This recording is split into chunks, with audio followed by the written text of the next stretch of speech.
especially Isaac Ruto, a man that I have known to be very meticulous with the truth. Isaac Ruto takes truthfulness to judiciary.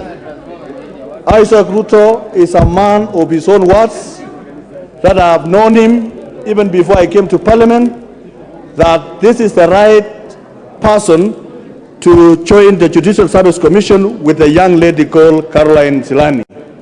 So, Speaker, Isaac Ruto has served this country, he has experience, he has knowledge, and I hope he is going to inject judiciary with a mind of machinery, of devolving justice to our constituencies, to be able to complete the stalled high courts in our constituencies or in our counties.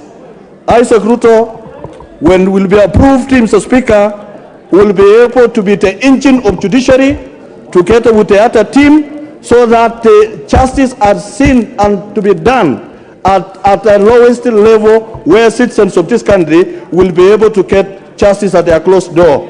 I am a believer of a man that is meticulous for the truth for Kenya, and I am sure judiciary has the right mind and the right experience to actually inject new energy for the survival of Judicial Service Commission. I end there and say, may we rise to support the two candidates. Thank you, Mr. Speaker.